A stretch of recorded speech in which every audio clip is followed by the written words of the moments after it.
तो दोस्तों आज के हमारे इस डिस्कशन का शुरुआत करते हैं हम, जिसमें हम कर रहे हैं recap of chapter number 3 with question and answers. Number 1, audit risk क्या है? ओए सर की रिस्क ऑडिटर एक इनअप्रोप्रिएट ओपिनियन देते जब फाइनेंशियल स्टेटमेंट्स मटेरियली मिसस्टेटेड है। तो उससे क्या डर है? रेगुलेटरी कॉन्सिक्वेंसेस होंगे, कैसे अवॉइड करेंगे? बाय ऑब्टेनिंग रीजनेबल एश्योरेंस की free from misstatement and as per framework. Formula क्या है? तो it is a factor of risk of material misstatement और डिटेक्शन रिस्क। एग्जाम्पल क्या है? ऑडिटर से कोई चीज़ डिटेक्ट होने से मिस हो गई। व्हाट इज रोम? रोम है रिस्क ऑफ मटेरियल मिसस्टेटमेंट, जो बेसिकली ये बताता है कि क्या रिस्क है कि फाइनेंशियल स्टेटमेंट में जो असर्शंस निकल के आ रहे हैं वो materially misstated. It is basically the risk that financial statements are materially misstated prior to conduct of audit. The probability of frauds or errors in financial statement before audit. Misstatement का मतलब क्या होता है? Difference between item reported and to be reported. Examples क्या हो सकते हैं? तो ठीक है, लॉट ऑफ देम। तो रिस्क ऑफ मटेरियल मिसस्टेटमेंट पहले हम ओवरऑल लेवल पे असेस करते हैं, फिर असर्शन लेवल पे असेस करते हैं। ओवरऑल फाइनेंशियल स्टेटमेंट के लेवल पे risk of material misstatement assess करने का मतलब होता है नॉर्मली देखना कि कंपनी का मैनेजमेंट, नेचर ऑफ बिजनेस, उसके बेसिस पे क्या रिस्क है। ये रिस्क ज़्यादा होगा तो हर एरिया में अपने को रिस्क ज़्यादा लगे। लेकिन असर्शन लेवल का मतलब होता है at the level of TABD, class of transaction, account balance और disclosure, we find any assertions are materially misstated. तो लेट्स टेक एनी ट्रांजैक्शन और अकाउंट बैलेंस और डिस्क्लोजर। तो let's say the account balance of cash. तो cash में हमें बताइए assertion level पे क्या रिस्क रहेगा कि वो मिसस्टेटेड हो। तो सबसे पहली बात, कैश का असर्शन का मतलब क्या है? अगर आप कोई चीज़ को दिखा रहे हो कैश इन हैंड में, तो इसका मतलब कि ये कैश बैलेंस है, आपके पास है, फॉरेन करेंसी है, तो इसे आपने रिपोर्टिंग करेंसी में कन्वर्ट करके दिखाया है। ये पूरी आप ओन करते हो, किसी और की कैश आपके पास रखी हुई नहीं है। ये बैलेंस शीट डेट पर जो कैश आपके पास हाथ में थी वो है। इसमें कोई पैसा बैंक में जमा हुआ है तो वो कैश इन हैंड में नहीं, बैंक में आ रहा है। गोल्ड और इस तरह की कोई इन्वेस्टमेंट्स आपने कर रखे तो वो कैश इन हैंड में नहीं आ रहे, भले ही वो रेडिली रियलाइजेबल इन कैश है। मतलब ये सब ऑब्वियस इंटरप्रिटेशंस है जो मैं कैश इन हैंड से निकाल सकता हूँ। तो ऑडिटर को चेक करना होता है कि ये सारे असर्शंस जो निकल के आ रहे हैं ये सब सही है या नहीं। तो अल्टीमेटली हमारा पूरा ऑडिट असर्शंस चेक करने का ही पार्ट होता है। Risk of material misstatement assertion level पे will have two components. The first component is inherent risk, susceptibility of an item to material misstatement without consideration of related control. यानी कोई control नहीं होंगे तो कोई चीज़ कितनी बिगड़ जाएगी, ये इनहेरेंट रिस्क है। जैसे रिश्ता जिस लड़की का आपके लिए आया है वो मॉडलिंग कर रही है, तो इनहेरेंट रिस्क बहुत ज़्यादा है। तो कुछ असर्शंस के लिए इनहेरेंट रिस्क दूसरों के कंपैरिजन में ज़्यादा होगा। आपको इनहेरेंट रिस्क असेस करना होगा to decide your further audit procedure, whether test of control और substantive audit procedure.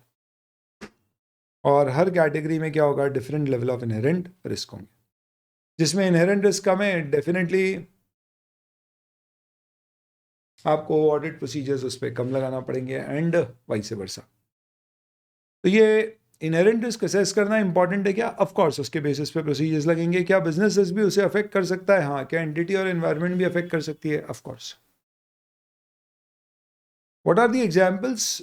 Accounting standard कोई कॉम्प्लेक्स इश्यू पे गाइडेंस दे रहा है आपको, तो ये अच्छी बात है, इससे इनहेरेंट रिस्क कम हो जाएगा। और अकाउंटिंग स्टैंडर्ड उस मैटर पे नहीं होता तो रिस्क बढ़ जाता कि अकाउंटिंग गलत हो रही है हमसे।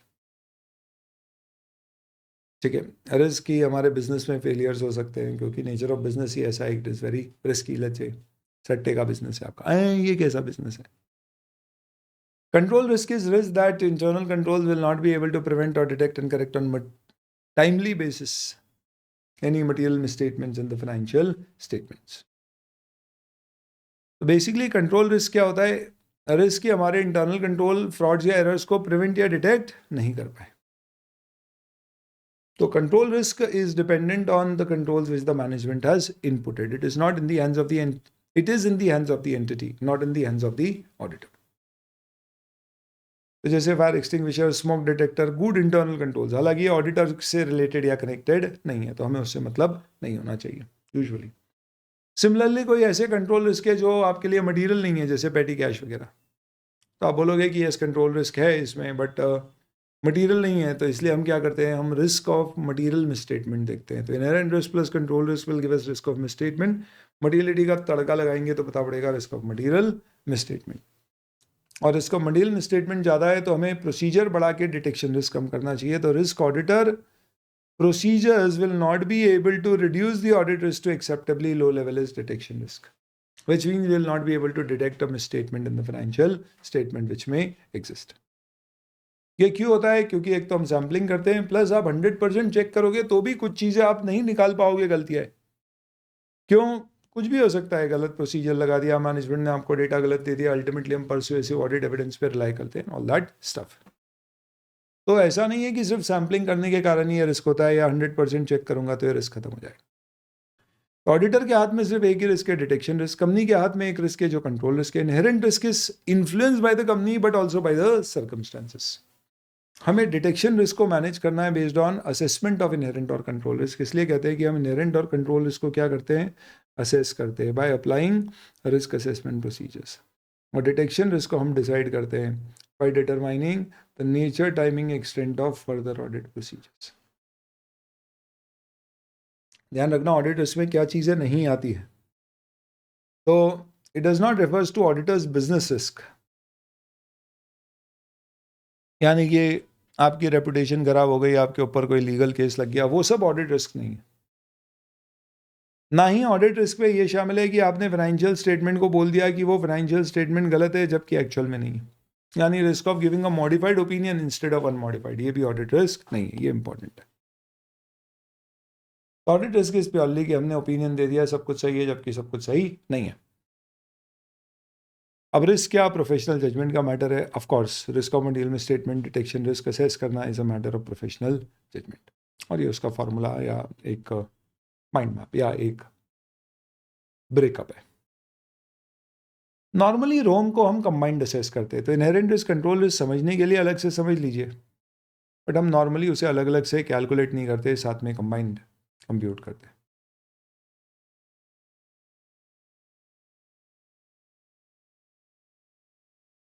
तो assessment of risk of material misstatement can be quantitative और क्वालिटेटिव या नॉन क्वांटिटेटिव टर्म्स। क्वांटिटेटिव यानी कि अमाउंट में, नॉन क्वांटिटेटिव यानी क्वालिटी में, कि भाई रिलेटेड पार्टी है तो मटीरियल है, समथिंग लाइक दैट, या रिस्की है। ये फॉर्मूले वगैरह हमने समझ लिए हैं क्या होते हैं, और ये इलस्ट्रेशन हमको दिमाग में सेट हो जाते हैं। अब आपको एक बार ये समझ में आ गया इनहेरेंट कंट्रोल रिस्क क्या है, risk of material misstatement, detection risk क्या है, और उससे ऑडिट रिस्क क्या बनता है। तो हमने क्या बोला था कि हमें आइडेंटिफाई और असेस क्या करना है रिस्क ऑफ मटीरियल मिसस्टेटमेंट। ये हम डिसाइड नहीं करते, हम असेस करते हैं। ऐसे 315 आइडेंटिफिकेशन और assessment of risk of material misstatement में कहता है कि हमें देखना है कि क्या ओवरऑल लेवल पे या असर्शन लेवल पे इनहेरेंट रिस्क ज़्यादा है, कंट्रोल रिस्क ज़्यादा है, और अकॉर्डिंगली हमें आगे के प्रोसीजर्स डिसाइड करें। तो देखिए क्या लिखा हुआ है एक बार दोबारा। Identify and assess the risk of material misstatement due to fraud और एरर एट फाइनेंशियल स्टेटमेंट और at assertion level through understanding entity, environment and internal controls, so that you can then accordingly design your further audit procedures which will help you to reduce the risk of material misstatement. तो ये पूरा process है। Further audit procedure आप कैसे निकालोगे, क्या लगाओगे, ये 330 है। यहां तक आप जो भी कर रहे हो ये सब कुछ 315 में दिया। अल्टीमेटली आपका ऑब्जेक्टिव क्या है ऐसे 200 में? ऑडिट रिस्क को एक्सेप्टेबली लो लेवल तक रिड्यूस करना। For the purpose of identifying and assessing the risk of material misstatement, auditor क्या करता है? तो he'll identify the risk throughout the process of audit through obtaining understanding of entity, environment, internal control. Then he'll assess कि ये risk का impact overall level पे, financial statement as a whole या किसी असर्शन लेवल पे, and then finally वो देखेगा कि उसकी प्रोबेबिलिटी रिस्क की क्या है, जिससे रिस्क ऑफ मटीरियल मिसस्टेटमेंट की प्रोबेबिलिटी समझ, और इसके बेसिस पे अपन क्या करेंगे, फर्दर ऑडिट प्रोसीजर्स लगाएंगे। तो इन सब के बेसिस पे हमारे सामने क्या आ जाते हैं? रिस्क असेसमेंट प्रोसीजर्स, जिसका उद्देश्य सिर्फ identification of risk at overall level, assertion level and calculating its likelihoodness होता है। हमने यहाँ पे यूज भी किया था वायरल, विच वाज अल्टीमेटली हमें आइडेंटिफाई करना है रिस्क, असेस करना है रिस्क, और रिलेट करना है उस रिस्क को किससे, असर्शन लेवल पे, एंड देन उसका लाइकलीहुड चेक करना है, IARL एनी विचेस। और ये इंपॉर्टेंट था। खैर, अरे रिस्क असेसमेंट प्रोसीजर्स क्या होते हैं? तो procedures which are applied in order to identify and assess the risk of material misstatement are RAP. Normally ये प्रोसीजर क्या तरह के होते हैं? Inquiry from the management, observation, inspection of records, inquiry from others, ऐसे। तो बेसिकली इंक्वायरी, एनालिटिकल और observation. Management और अदर्स से इंक्वायरी क्या होगी? तो ज़्यादातर इन्फॉर्मेशन तो मैनेजमेंट से मिलती है। इसके अलावा अदर्स में इंटरनल ऑडिटर से आप इंक्वायरी कर सकते हो कि भाई उसे कोई इंटरनल कंट्रोल की वीकनेस पता पड़ी है क्या। जो एम्प्लॉई अकाउंटिंग कर रहे हैं उनसे पूछ सकते हो कि आपके नॉलेज में कोई मिसस्टेटमेंट्स या आपके बिजनेस में कैसे डेटा इनिशिएट होता है, रिकॉर्ड होता है, प्रोसेस होता है, समझाओ। लीगल काउंसिल से पूछ सकते हैं, सेल्स ऑफिशियल से पूछ सकते हैं, रिस्क मैनेजमेंट कमेटी, IT के लोगों से, इन सब से पता कर सकते हैं कि कहाँ पे आपको लग रहा है अकाउंटिंग में फेलियर्स हो सकते हैं या कैसे आपकी अकाउंटिंग होती है, ताकि हम असेस कर सके क्या फेलियर्स है। एनालिटिकल प्रोसीजर्स में हमें ऐसी चीज़ें पता पड़ सकती है जिसके बारे में हमें पहले से पता नहीं था। इसके लिए हम फाइनेंशियल और नॉन फाइनेंशियल डेटा में रिलेशनशिप स्टडी करते हैं और देखते हैं कहाँ कुछ एबनॉर्मल लग रहा है, एनालिसिस करते हैं। हमारा उद्देश्य अनयूजुअल ट्रांजैक्शन इवेंट रिलेशनशिप्स निकालना होता है। इससे आपको एक इंडिकेशन मिल जाएगा और फिर आप जाए ऑडिट में जैसे आगे बढ़ोगे तो आप उसको फिर वेरीफाई करोगे कि यार जहाँ इंडिकेशन लग रहा था नुकसान का, वहाँ पे वाकई है या नहीं। And then observation and inspection, ये क्या है?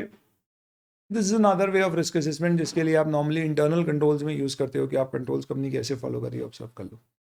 कैसे गुड्स फैक्ट्री के अंदर आते हैं, कैसे अनलोड होते हैं, कैसे क्वालिटी टेस्टिंग होती है, कैसे वेयरहाउस में जमा होते हैं, क्या गुड्स रिसीव नोट बनता है, स्टॉक रजिस्टर कैसे बनता है, इनवॉइस कैसे प्रोसेस होती है, एक बार पूरा ऑब्जर्व कर लो, इंस्पेक्ट कर लो।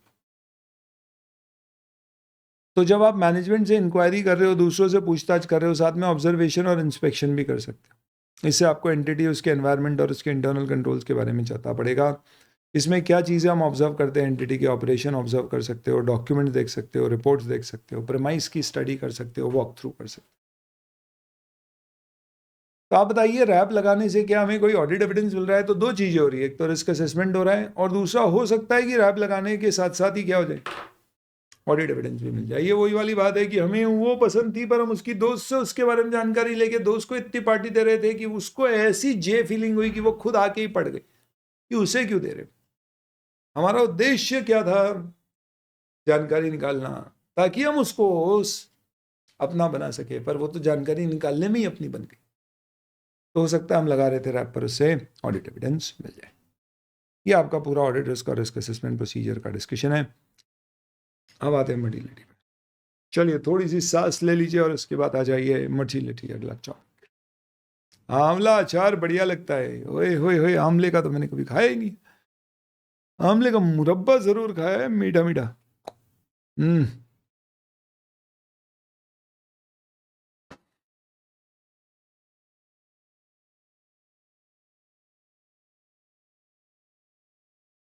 चलो बेटा, तुम भी थोड़ी सांस ले लो और फिर कुछ बात करनी है तो बताओ। गाजर का अचार। तो अपने यहाँ पे प्रवीण सर अचार बनता भाई उनके घर पे, असॉर्टेड वेजिटेबल वाला, जोरदार।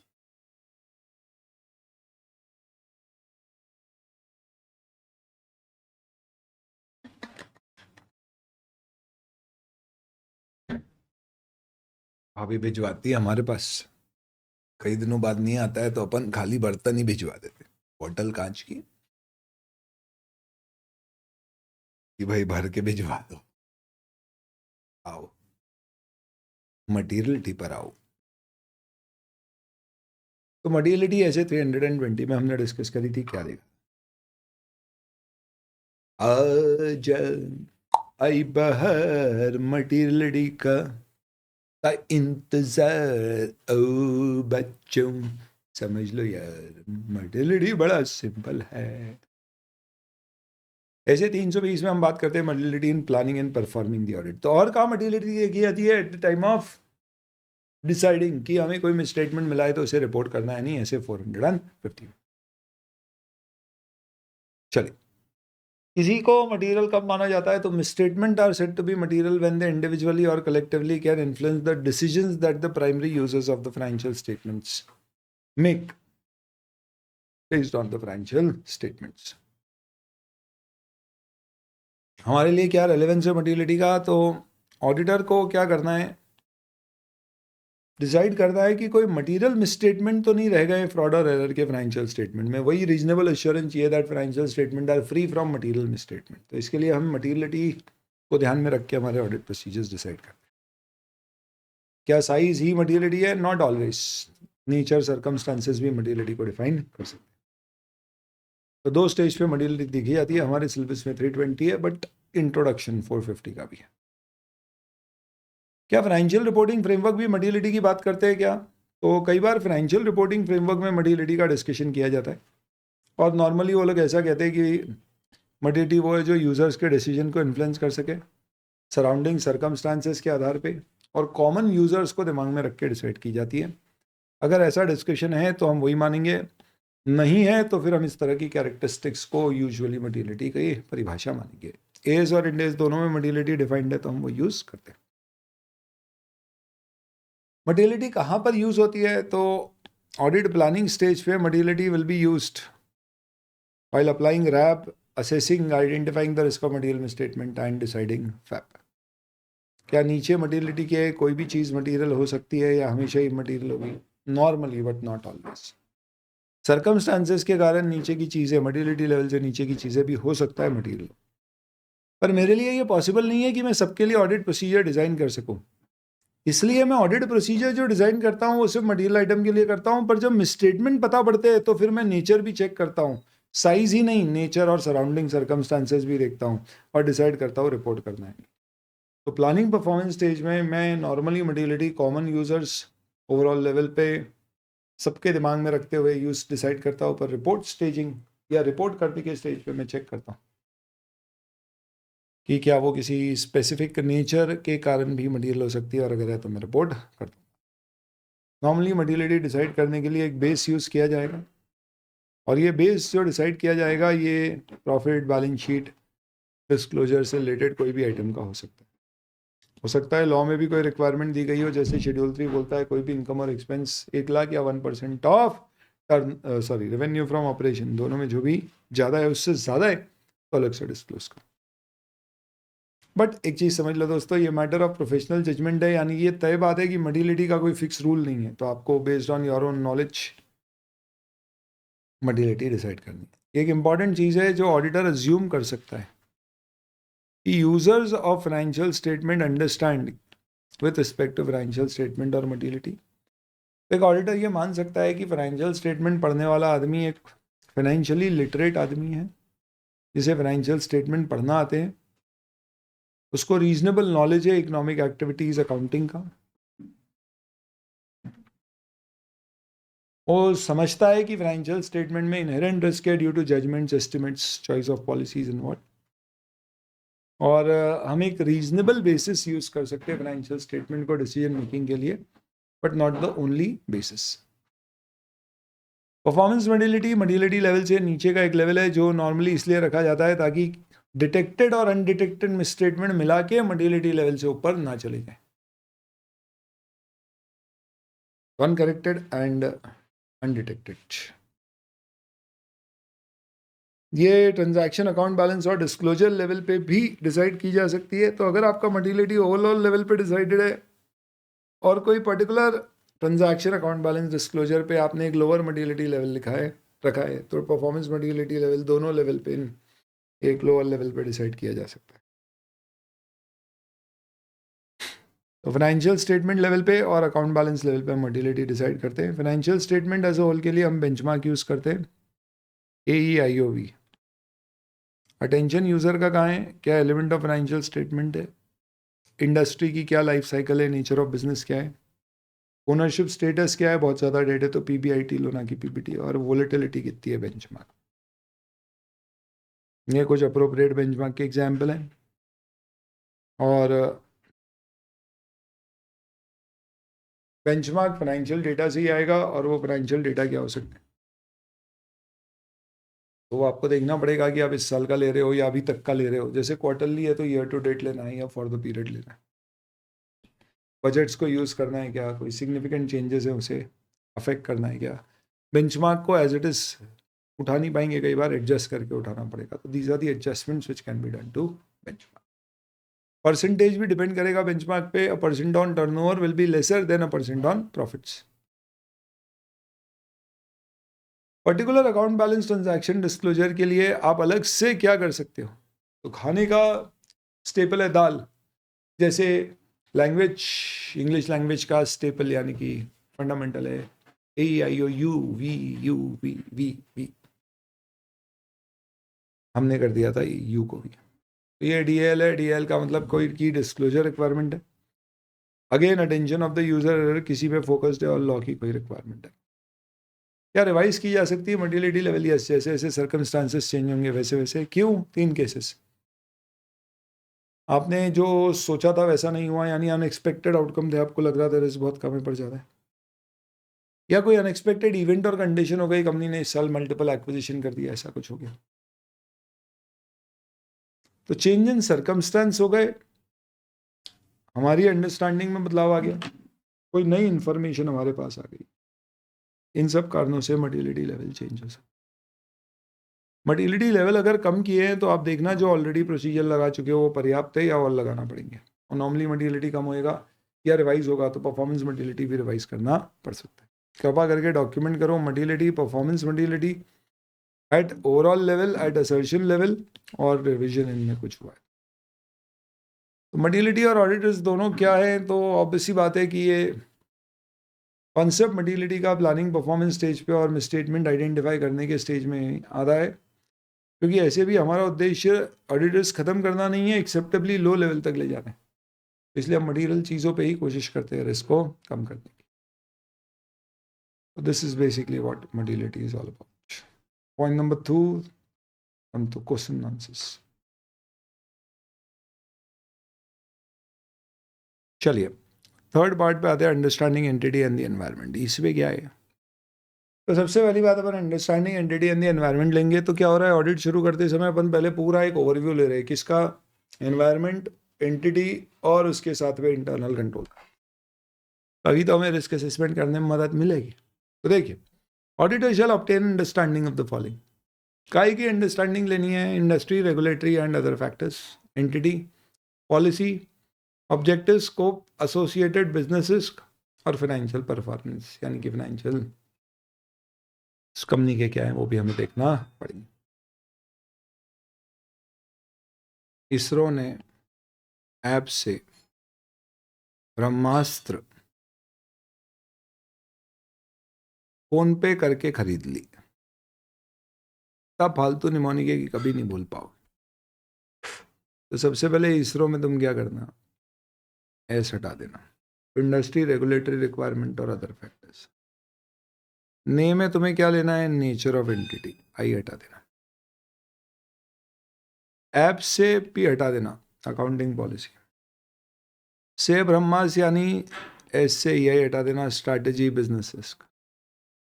और फोन पे तो सर पीपी होना चाहिए, एफ है फोन, नहीं फोनिक्स। तो फोन पे से कुछ मत हटाना, financial performance. Understanding the entity and environment, तो सबसे पहले ये 5 पॉइंट है तुम्हारे।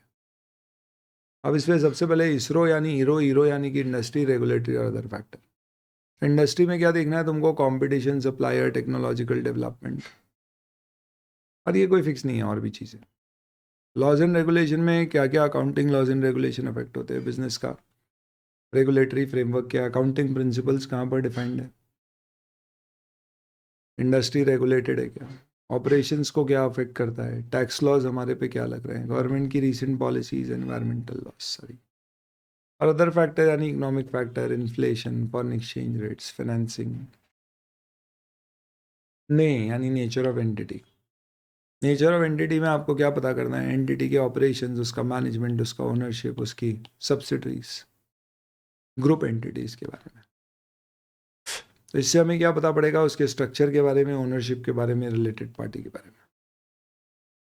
जब भी आप एंटिटी के बारे में जानोगे तो कैश फ्लो स्टेटमेंट में 3 चीज़ें मिलती है, वो सब जानना, ऑपरेटिंग, इन्वेस्टिंग, फाइनेंसिंग एक्टिविटी और फाइनेंशियल रिपोर्टिंग कैसे होती है।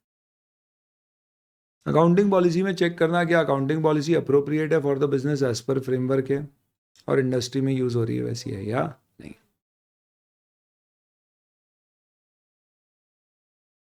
देन स्ट्रैटेजी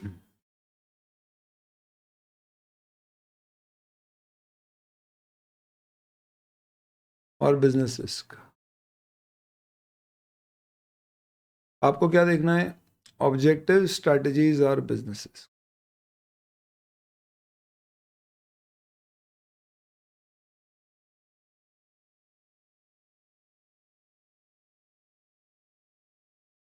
आप इसको चाहो तो ऑब्सेस्ड करना है तो आप इसको ऐसे कर दीजिए।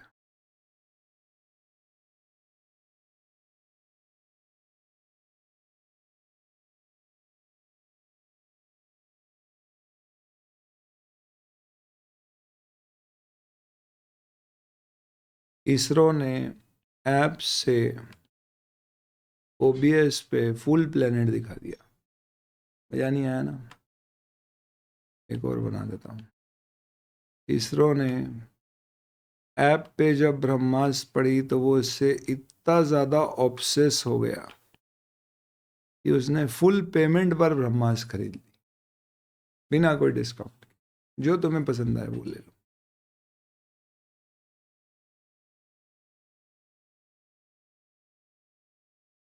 कहाँ गया रे, यहाँ पे ये 3 चीज़ें,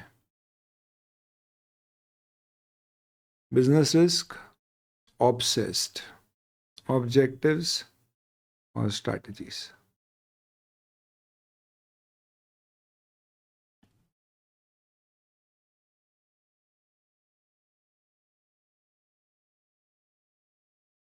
पेज 3.1 पे लिखा है audit risk is expressing unmodified opinion and 3.5 पे लिखा है risk is doesn't include risk that auditor might express an opinion that financial statement are misstated. ये कॉन्ट्राडिक्टिंग नहीं है, नहीं है। क्यों नहीं है, कोई बताए इसको, कोई ये लड़की को बताए, इस इंटर की लड़की को कोई बताए ऑडिटर्स के 2 स्टेटमेंट में क्या है ये, घबराए।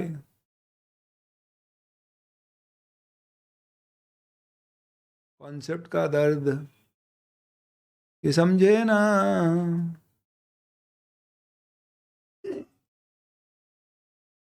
बाद में जितनी भी कहूं उतना समझ ना ये पाए।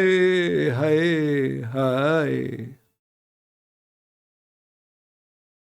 बताइए। कोई बता पाएगा जवाब, ये कॉन्ट्राडिक्ट नहीं है बेटा, सही है ना। Audit risk is risk of expressing an unmodified opinion. इसका मतलब रिस्क है कि आपने बोल दिया अनमॉडिफाइड, अनमॉडिफाइड का मतलब चीजें सही है जबकि वो सही नहीं है।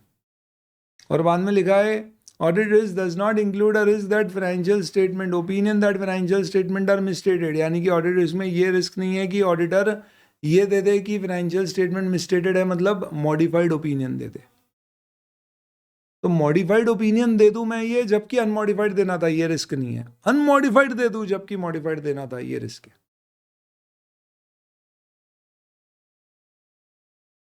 ठीक है, आया समझ में? ओके, ये चलिए।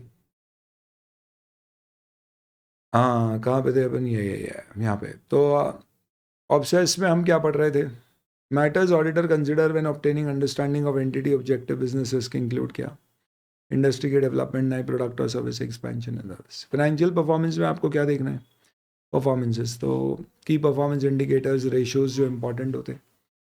देन करंट ईयर पीरियड यानी comparison of current to previous years. Then comparison of plans and actuals. Then third party ने हमारा क्या असेसमेंट किया, ये सब चीज़। तो ये फाइनेंशियल परफॉर्मेंस में देख सकते। क्यों सिग्निफिकेंट है हमारे को एंटिटी को समझने का, फोकस एरिया पता पड़ेंगे।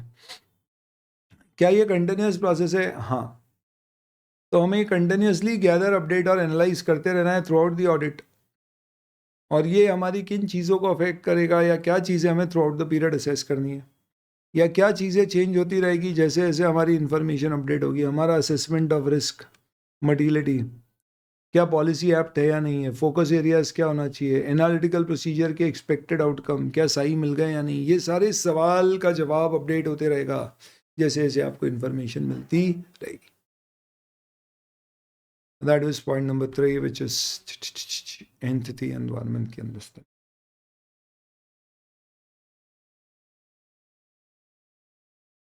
चलिए अब आते हैं अगले पे, इंटरनल कंट्रोल. तो हमने देखा कंट्रोल रिस्क क्या होता है. तो हम डिज़ाइन इम्प्लीमेंट मेंटेन करते हैं internal control to provide reasonable assurance. तो हमने देखा इंटरनल कंट्रोल का पर्पस क्या होता है, लॉ और रेगुलेशन को ऐसे फ्री में मिले. लॉ एंड रेगुलेशन का compliance, safeguarding of asset, financial reporting, efficiency और effectiveness. Purpose of internal control इसी को बोलते हैं जो ऊपर पढ़ा आपने. बेनिफिट्स क्या होंगे, मिसस्टेटमेंट पता. तो understanding of internal control assist auditor in misstatement पता करना, रिस्क किन चीज़ों से बढ़ता है और फर्दर ऑडिट प्रोसीजर्स डिसाइड करना. तो इसका मतलब क्या हो गया, रिस्क ऑफ मटेरियल मिसस्टेटमेंट यानी रिस्क ऑफ मिसस्टेटमेंट, मटेरियलिटी और मिसस्टेटमेंट और फर्दर ऑडिट प्रोसीजर्स.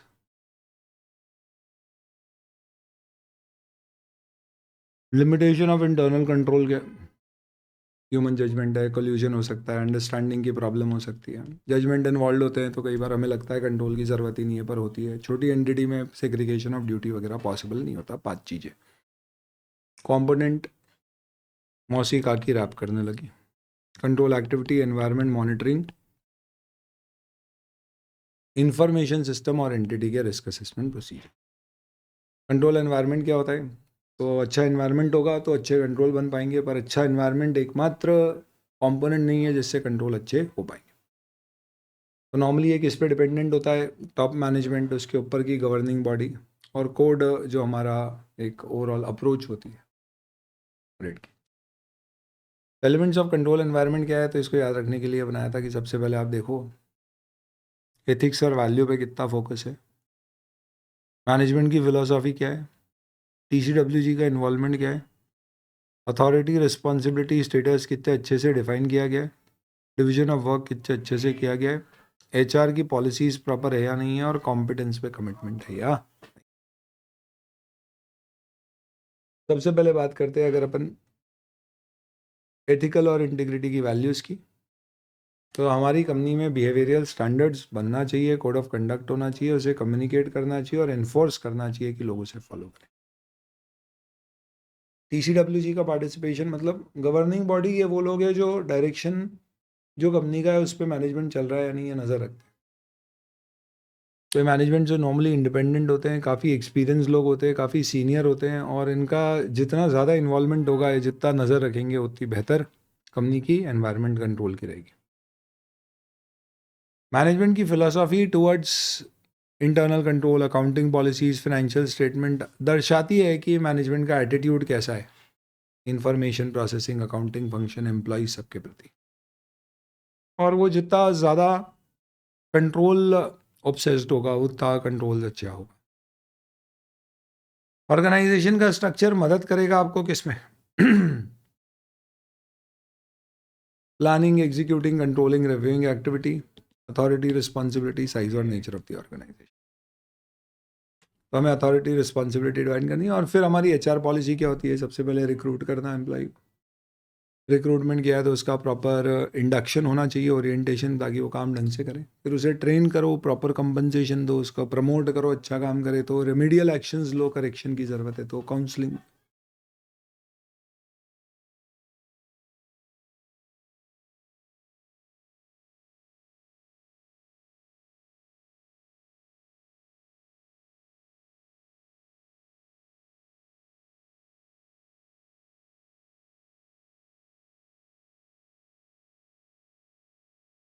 अब एंटिटी का रैप. तो रिस्क असेसमेंट प्रोसीजर्स का मतलब क्या होता है, हमने देखा था कि एंटिटी कैसे पता करती है समय समय पे भी कहाँ कहाँ पे क्या रिस्क आ सकता है.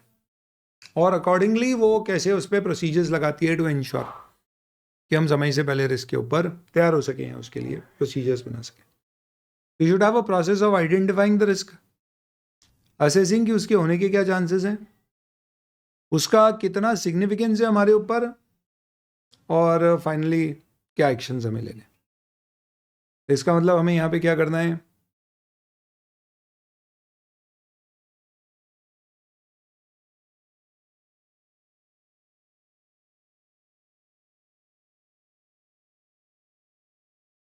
हम किसकी बात कर रहे हैं, एंटिटी के रिस्क असेसमेंट प्रोसीजर्स की.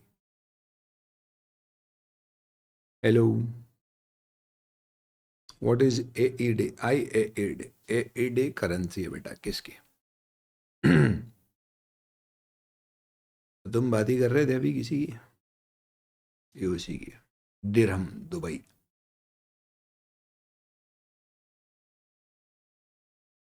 UAE दिरहम, AED, यूनाइटेड अरब एमिरेट्स दिरहम. तो AED किसे बोलते हैं, दिरहम की करेंसी. क्योंकि आज तुमने बोला बोले दुबई कैसे पहुंच गए, तो इसकी बात ही हो गई. तो एंटिटी का रिस्क असेसमेंट प्रोसेस में क्या बोला गया है, आपको असेस करना है कि रिस्क होने का लाइकलीहुडनेस कितना है, एस्टिमेट करना है इसका सिग्निफिकेंस कितना है, डिसाइड करना है कि इस पे मैं क्या एक्शंस लूँगा, और आपको आइडेंटिफाई करना है कि आपके बिजनेस रिस्क आपकी फाइनेंशियल रिपोर्टिंग को किस तरह से अफेक्ट कर रहे हैं.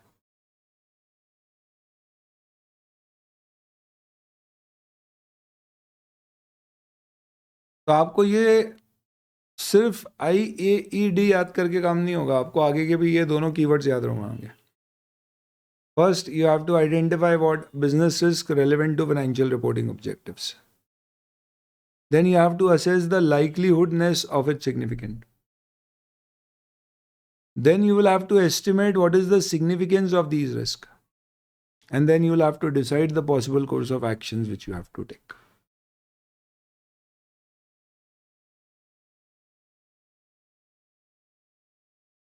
तो ये आपका इसके लिए एंटिटी रिस्क असेसमेंट प्रोसीजर के लिए क्या होगा, ये ऑब्वियसली इंपॉर्टेंट है.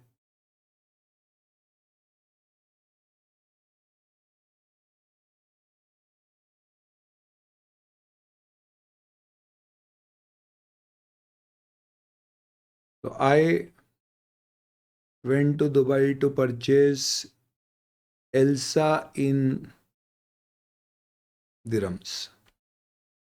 IAD Elsa. एल्सा फ्रोजन देखी तुमने? नहीं.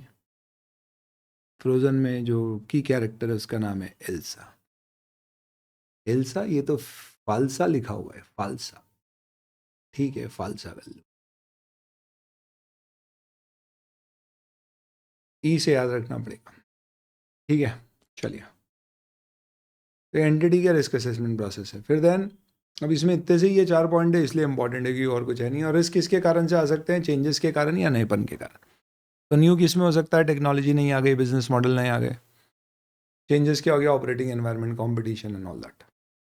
ये मैटर ऑफ जजमेंट. फिर इंफॉर्मेशन सिस्टम पे आ गए. अब ये भी बड़ा इंपॉर्टेंट है, इंफॉर्मेशन सिस्टम. तो आपको ये देखना है कि आपका इंफॉर्मेशन सिस्टम किस तरह से, अपन ने डिस्कस किया था कि कैसे classes of transaction two entities operation. Transaction saving bank account और ये सब में कोई ट्रांजैक्शन है तो फाइनेंशियल स्टेटमेंट में कैसे इफेक्ट हो रहा है. प्रोसीजर क्या है कि उसका initiation, recording, correction, transfer to general, वैसा पूरा प्रोसेस क्या होता है. देन उससे सपोर्टिंग क्या डॉक्यूमेंट्स. तो ATM वाला एग्जाम्पल अगर आपको याद हो तो क्या क्या ट्रांजैक्शंस है जो मेरे लिए सिग्निफिकेंट है. लेट्स से एक इंफॉर्मेशन सिस्टम कंप्यूटर के थ्रू. तो बैंक्स के केस में आई आइडेंटिफाई बैंक में विड्रॉवल कैश में, ATM में कैश का विड्रॉवल, डिपॉजिट एंड ऑल. तो कैश जब भी विड्रॉ हो रही है तो वो कैसे इनिशिएट हो रहा है, रिकॉर्ड हो रहा है, प्रोसेस हो रहा है, मेरे अकाउंट्स में अफेक्ट कर रहा है, उसके सपोर्टिंग डॉक्यूमेंट्स मेरे पास क्या आ रहे हैं, क्या इवेंट और कंडीशन कैप्चर करना है मुझे अदर देन व्हाट. तो मिनिमम बैलेंस मेंटेन नहीं हो रहा है, ऐसा कुछ है तो चार्ज लगाना है अपने आप, तो वो कैसे ऑटोमेटिक इवेंट्स हो रही. तो वो कैसे कैप्चर किया जा रहा है, तो related records and then events to be captured, और फिर फाइनली वो सबसे फाइनेंशियल स्टेटमेंट कैसे बनेंगे और उससे जर्नल एंट्री यानी ब्याज व्याज अपने को जो डालना है उसके कंट्रोल्स क्या होंगे, सिस्टम क्या होगा। तो normally infrastructure system information system जो होता है उसमें क्या होएगा, तो there will be an infrastructure, then there will be software, there would be people, there would be network, and then there would be data. इसके लिए बोला गया है कि ये सारी चीज़ें होंगी, आपको एंटिटी के कम्युनिकेशन की कि कौन कैसे किस तरह से कर रहा है ये देखना होगा। और कंट्रोल एक्टिविटी, ऐसे तो बहुत सारी कंट्रोल एक्टिविटी बिजनेस लगाता है, पर हमारे लिए वो कंट्रोल एक्टिविटीज देखना है जो कारा रेलिवेंट टू ऑडिट है। तो ये वो पॉलिसीज और प्रोसीजर्स हैं जिसके थ्रू मैनेजमेंट के डायरेक्टिव्स कैरिड आउट किए जाते हैं। जैसे कि उदाहरण के तौर पे इंफॉर्मेशन की प्रोसेसिंग कैसे हो रही है, अपन ने देखा था पीसीआईडी करके। तो फिजिकल कंट्रोल्स हमारे किस तरह के, प्रोसेसिंग ऑफ इंफॉर्मेशन पी कॉमन लिया था और सीआईडी किया था। फिजिकल कंट्रोल्स कैसे, देन पर्सन कैसे डिफरेंट है, सेग्रीगेशन ऑफ ड्यूटी, और परफॉर्मेंस रिव्यू कैसे हो रहा है। And then monitoring of control का मतलब क्या है, नज़र रखना कि जो कंट्रोल्स हमने बनाए वो एक्चुअल में फॉलो हो रहे हैं या नहीं हो रहे। It is a process to assess effectiveness of internal control over time, यानी कंटिन्यूसली फॉलो हो रहे हैं या नहीं हो रहे। तो इससे हमें टाइमली बेसिस पे कोई एरर है तो पता पड़ जाएगी और हम रेमेडियल एक्शन ले पाएंगे। तो एक ऑनगोइंग एक्टिविटी हो सकती है, आप इसे समय समय पर इंटरनल ऑडिट या कोई ऑडिट करा के रिव्यू कर सकते हो, या दोनों का कॉम्बिनेशन हो सकता है। हो सकता है कई बार external communication, feedback from customers एक तरह की मॉनिटरिंग का काम करते हैं। क्या सारे कंट्रोल रेलिवेंट टू ऑडिट होते हैं? ऑब्वियसली नहीं। मुंबई एयरपोर्ट का एग्जाम्पल लेंगे तो सारे रेलिवेंट नहीं है, तो हमें देखना है कि not all controls are relevant to audit. तो फैक्टर्स जो मदद करेंगे डिसाइड करने में कंट्रोल रेलिवेंट टू ऑडिट है या नहीं है, तो वो टोटल मिला जुला के 9 पॉइंट है जिसको आप याद रखने के लिए ऐसे डिवाइड कर सकते हैं कि आपके लिए वही इंटरनल कंट्रोल मैटर करेंगे, मटेरियल होंगे जो सबसे पहले मटेरियल आइटम से रिलेटेड हो, सिग्निफिकेंट रिस्क से रिलेटेड हो। ऑब्वियसली बात है, ये डिपेंड इस पर भी करेगा कि एंटिटी का साइज क्या है, नेचर ऑफ बिजनेस क्या है, कॉम्प्लेक्सिटी कितनी ऑपरेशन की। नहीं तो अपन क्यों कंट्रोल चेक करें, टेस्ट ऑफ डिटेल पे ही चले जाएंगे, लॉस कौन से लगते हैं। और फाइनली इंटरनल कंट्रोल कैसे प्रिवेंट और डिटेक्ट और करेक्ट करेगा एरर, कितना रिलायबल है ऐसा। So then we are talking about control over completeness and accuracy of information, safeguarding of assets. दो चीज़ हमारे लिए रेलिवेंट है। तो बेसिकली मिसस्टेटमेंट दो तरह के होते हैं। एक तो ये है कि फाइनेंशियल स्टेटमेंट में विंडो ड्रेसिंग हो रही है, गलत आप बना रहे हो फाइनेंशियल स्टेटमेंट, और दूसरा होता है चोरी हो रही है। तो इन्फॉर्मेशन कैसे सही बनेगी उससे रिलेटेड कंट्रोल, और चोरी ना हो उससे रिलेटेड कंट्रोल। सही बन पाए फाइनेंशियल स्टेटमेंट और चोरी नुकसान ना हो। इसे एक्चुअली बोलते हैं फ्रॉडुलेंट फाइनेंशियल रिपोर्टिंग, और इसे बोलते हैं मिसअप्रोप्रिएशन ऑफ असेट। कभी भी फाइनेंशियल स्टेटमेंट की गलती दो तरह की हो सकती है, या तो कंपनी जान करके प्रोविजन डेप्रिसिएशन कम लगा रही है ताकि प्रॉफिट बढ़े, इससे नुकसान नहीं हो रहा है किसी का, बस फाइनेंशियल स्टेटमेंट गलत बने। और दूसरा एक्चुअल में कोई एम्प्लॉय चोरी कर रहा है, कोई थर्ड पार्टी हमारे को फ्रॉड उल्लू बना रही है, कंपनी के पैसे का कहीं गबन हो रहा है एम्प्लॉयज़ के साथ या मैनेजमेंट के साथ और पता नहीं पड़ रहा है, ये मिसअप्रोप्रिएशन ऑफ एसेट है। ऑडिटर को ये दोनों मिसस्टेटमेंट से डर लगता है, उसको ये दोनों मिसस्टेटमेंट फाइनेंशियल स्टेटमेंट में अफेक्ट करते हैं, तो ये दोनों ही उसके लिए रेलेवेंट टू ऑडिट है, उसे ये दोनों मिसस्टेटमेंट ढूंढने। बाकी दूसरे कंट्रोल्स हो सकता है जो इन दोनों में किसी को भी अफेक्ट नहीं करे, वो हमारे लिए रेलेवेंट ना हो। हाँ, पर अगर कोई लॉ की रिक्वायरमेंट आ जाए कभी कि भैया ये कंट्रोल पे भी तुम्हें रिपोर्ट करना है, जैसे कि 143(3)(i) में, तो फिर रिपोर्ट करना पड़ेंगे। तो nature and extent of relevance, understanding internal control. तो आपको हमेशा इंटरनल कंट्रोल में देखना है कि इंटरनल कंट्रोल की डिज़ाइन, इम्प्लीमेंटेशन और मेंटेनेंस कैसा है। अगर कंट्रोल खराब होते हैं तो बोलते हैं डेफिशिएंसी है। तो significant deficiency in internal control का मतलब क्या है?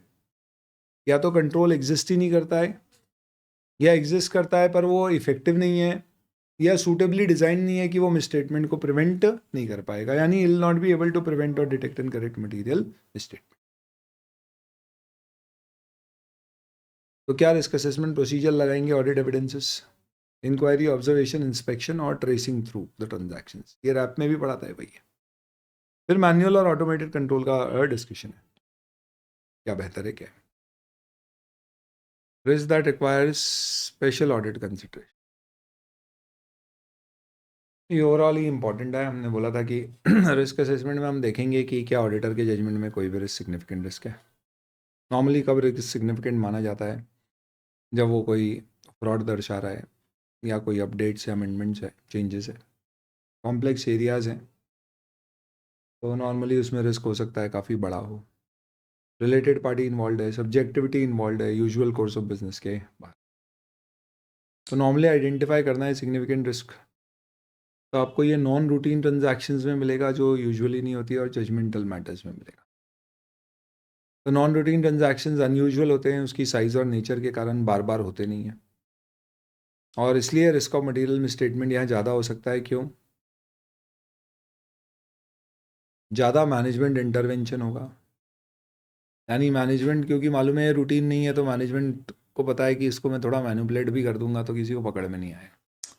कैसा है ना, मैंने पेंटिंग खरीदी रिलेटेड पार्टी से, अब उसकी प्राइस बढ़ा के भी दिखा दी, उसको ज़्यादा पैसे दिखा दिए, नॉन रूटीन है, तो बोल नहीं पाएगा इस पर। ऐसे मैनुअल इंटरवेंशन होता है, क्योंकि सिस्टम बने नहीं होंगे इसके लिए, रूटीन नहीं है। तो हमें भी मालूम है कॉम्प्लेक्स है, ऑडिटर को किसी को समझ नहीं आएगा, तो कर लो ऐसा। और इसलिए कई बार ऐसा भी होता है मैनेजमेंट चाह के भी कंट्रोल नहीं डाल पाता। और दूसरा, जजमेंटल मैटर में क्या होता है, आपके पास हमेशा एक चॉइस होती है इंटरप्रिटेशन की। तो हो सकता है कि आपका बायस हो कि आप जजमेंट का जान करके थोड़ा सा आपके ऑब्जेक्टिव प्रॉफिट बढ़ाना है, कम करना है, उस हिसाब से। सिग्निफिकेंट रिस्क का मतलब जिसमें चांसेस ज़्यादा हैं और मिसस्टेटमेंट जो होगा उसका पोटेंशियल बड़ा है, वो सिग्निफिकेंट रिस्क कहलाता है। Inherent risk where the probability of risk is high, chances plus the amount involve are significant. तो the auditor assesses assertions affected by significant risk as higher inherent risk.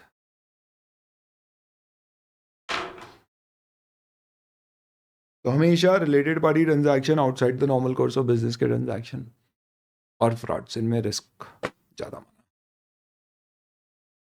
दोस्तों, हम लोग आ गए थे चैप्टर नंबर 3 के point number 6, test of control या evaluation of internal control system.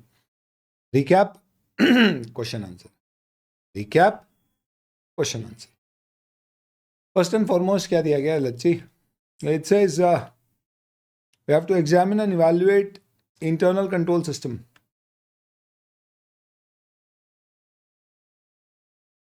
और ये नॉर्मली आपके ऑडिट प्रोग्राम का एक इंडिस्पेंसिबल यानी कि अनअवॉइडेबल पार्ट है।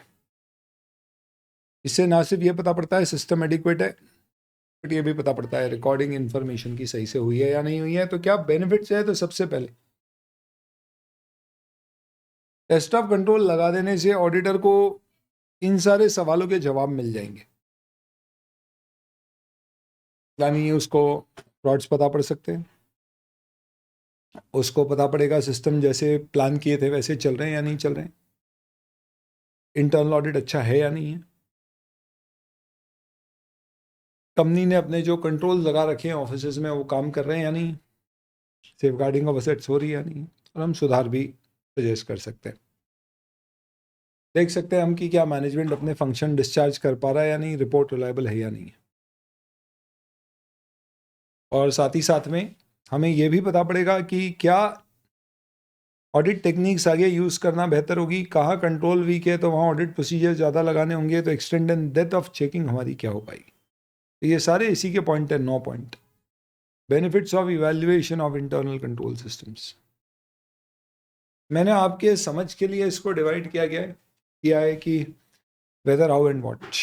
बट ये एग्जाम में आपको लाइन से 1 2 3 4 5 6 7 8 9 लिखना है। कैसे पता? जब भी लाइन से पॉइंट दिया हो ऐसे ही, ठीक है। तो आप ऐसे याद रख सकते हो कि भैया ये WH वाले पॉइंट्स थे, तो ये 3 के रिलेटेड आप कुछ पॉइंट्स बना सकते हैं। हम ऑडिट प्रोग्राम नॉर्मली कब बनाते हैं? तो once we have a basic understanding of internal control system, then we create a program. Why? क्योंकि आपको एक बार satisfaction of internal control system समझ में आ जाएगा, तो उसके बाद आप प्रॉपर प्रोग्राम बना पाओगे, नहीं तो बहुत सारी चीज़ें चेक करना पड़ सकती है जो नेसेसरी भी नहीं हो। सिमिलरली हो सकता है आपको लग रहा है कोई सिस्टम काम कर रहा है जबकि वो नहीं कर रहा है, तो एक्चुअल में ऑपरेशन में है या नहीं। तो एक होता है review of internal control system, वो 315 रिस्क असेसमेंट का पार्ट हो गया, जो मदद करता है ऑडिट प्रोग्राम बनाने में, और इंटरिम डेट पे करने से इससे पता पड़ता है आगे ऑडिट प्रोसीजर्स क्या लगाने। तो ये बात तय है कि कहीं ना कहीं आपके इंटरनल कंट्रोल क्या इन्फ्लुएंस कर रहे हैं आपके ऑडिट प्रोग्राम को, आपकी टेस्ट चेकिंग को, प्रोसीजर कौन सा लगाना है। खराब कंट्रोल में आपको टेस्ट बढ़ाना पड़ेंगे, दूसरे कुछ टेस्ट लगाओगे जो टेस्ट कंट्रोल ऑफ मतलब कंट्रोल कंपनी के खराब है तो चेकिंग की मेथड चेंज हो जाएंगे, एक्सटेंड बढ़ जाएगी, मल्टीपल टाइम्स आपको लगाना पड़ेंगे, यानी नेचर, टाइमिंग और एक्सटेंट ऑफ प्रोसीजर्स आपके चेंज हो जाएंगे वैसे। तो what is the method for evaluation of internal control? तो पहले अपन ने स्टडी कर लिया, फिर उसको एग्जामिन करेंगे और उसके बेसिस पे इवैल्यूएट करेंगे कंट्रोल अच्छे है या नहीं। तो नॉर्मली मेथड में हम शुरुआत किससे करते हैं? तो हम पढ़ते हैं सबसे पहले कंट्रोल्स कंपनी के कहीं पे अगर कोई चार्ट या कोई मैनुअल या कहीं पर डिफाइंड हो, तो जिसके लिए हम खुद इनमें से कोई भी एक सिस्टम फॉलो कर सकते हैं। तो एक नरेटिव रिकॉर्ड बना सकते हैं, ये सिंपल होता है, वीकनेस पता पड़ जाती है, बदलना बहुत आसान है। या चेकलिस्ट बना सकते हैं जिसमें इंस्ट्रक्शन चेकर को दिए जाते हैं और वो चेक करके येस नो नॉट एप्लीकेबल लिखते जाता है। या फिर क्वेश्चन बना सकते हैं। अच्छा, इसमें ना एग्जाम्पल टाइप के भी क्वेश्चन आते हैं कि prepare a sample checklist of instruction given for sample checklist for checking controls at purchases. तो ये आपको याद रखना पड़ेंगे। और क्वेश्चनर में क्या होता है, चेकलिस्ट के अलावा यहाँ पे हम मैनेजमेंट से एक तरह से सवाल पूछ रहे हैं रादर देन जो ऑडिट कर रहा है वो। और हम हर क्वेश्चन का जवाब नॉर्मली क्या होएगा, येस नो नॉट एप्लीकेबल, जिसके बेसिस पे हमें समझ में आ जाएगा नो मतलब कंट्रोल मिसिंग है, येस मतलब कंट्रोल एग्जिस्टिंग है। क्वेश्चन ऐसे ही बनाते हैं, तो इससे चीज़ें मिस कम होती है। प्रॉपर क्वेश्चनर से आप एक साथ क्वेश्चनर सबसे भरवा सकते हो, क्योंकि आप खुद नहीं भर रहे हो, मैनेजमेंट भर के देगा, तो कंट्रोल के डिफेक्ट भी पता पड़ेंगे। यूजुअली हम क्लाइंट को दे देते और बोल देते फिल करा दो, पर अगर इनकन्सिस्टेंसीज आती है तो फिर हमें उनके साथ डिस्कस भी करना पड़ता है और डेफिशिएंसीज भी रिपोर्ट करनी है। Example of question are given to, तो क्रेडिटर इन्वेंट्री फिक्स एसेट की आईसीआई देख लेना, आपके